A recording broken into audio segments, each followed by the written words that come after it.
Մակրոնի և Մերցի միջև տարաձայնությունները սրվել են Ֆրանսիայի նախագահի Ռուսաստանի առաջնորդ Վլադիմիր Պուտինի հետ երկխոսությունը վերսկսելու առաջարկի պատճառով։ Նման տեսակետ է հայտնել Der Spiegel-ը։ Հոդվածում նշվում է, որ կարծես թե Ֆրանսիայի առաջնորդի քայլը համաձայնեցված չի եղել Գերմանիայի կանցլեր Ֆրիդրիխ Մերցի հետ։ Կանցլերին մնում է միայն հնարավորինս ցուցադրաբար ցուցադրել, որ տեղյակ չէ, եթե ցանկանում է խուսափել Ֆրանսիայի հետ բացահայտ հակամարտությունից։ Աղբյուրը նաև նշել է, որ Գերմանիայի և Ֆրանսիայի առաջնորդների միջև տարաձայնությունները դժվար է թաքցնել, նրանց միջև ուղղակի բախումը այլևս բացառված չէ։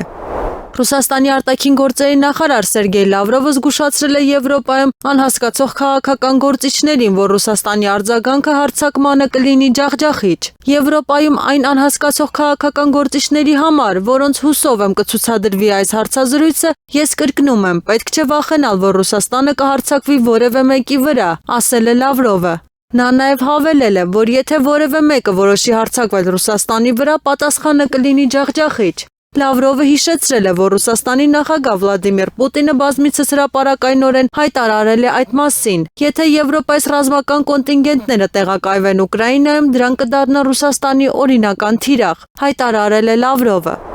ԱՄՆ նախագահ Դոնալդ Թրամփը հայտարարել է, որ Ուկրաինայի առաջնորդ Վոլոդիմիր Զելենսկու հետ հանդիպումից առաջ լավ եւ արդյունավետ զրույց է ունեցել Ռուսաստանի Դաշնության նախագահ Վլադիմիր Պուտինի հետ։ Ես պարզապես բովանդակալից եւ շատ արդյունավետ հեռախոսազրույց եմ ունեցել Ռուսաստանի նախագահ Վլադիմիր Պուտինի հետ, Ուկրաինայի առաջնորդ Վոլոդիմիր Զելենսկու հետ նախատեսված հանդիպումից առաջ, հայտնել է նախագահը։ Ուկրաինայի և Ռուսաստանի միջև պատերազմի ընթացքում ռուսական կողմը մեծ նշանակություն է տալիս Զապորոժիեի մարզի Հուլիայի Պոլե քաղաքի նկատմամբ վերահսկողություն հաստատելուն։ Այդ նպատակով, ըստ տեղեկությունների, այնտեղ լրացուցիչ պահեստազոր է տեղակայվում, իսկ քաղաքի ենթակառուցվածքները ենթարկվում են ինտենսիվ հարձակումների։ Ռուսական զորքերը փորձում են ոչնչացնել քաղաքի բոլոր շենքերը։ Այս մասին հայտարարել է Հարավային Ուկրաինայի պաշտպանության ուժերի խոսնակ Վլադիսլավ Վոլոշինը։ Նրա խոսքով ամենադժվար իրավիճակը մնում է Հուլիայի Պոլեի շրջանում եւ ընդհանուր առմամբ վերջինիս հատվածում։ Լարվածություն է գրանցվում նաեւ Օլեքսանդրիվսկի հատվածում։ Վոլոշինը հայտնել է, որ Հուլիայի Պոլեում շարունակվում են թեժ մարտերը։ Ռուսական ստորաբաժանումները փորձում են ներթափանցել քաղաք, սակայն ուկրաինական ուժերը պնդում են, որ հետ են կանգնել եւ կորուստներ են պատճառել առաջխաղացող ուժերին։ Վոլոշինի խոսքով վերջին 24 ժամվա ընթացքում քաղաքում գրանցվել է մոտ 2 տասնյակ զինված բախում։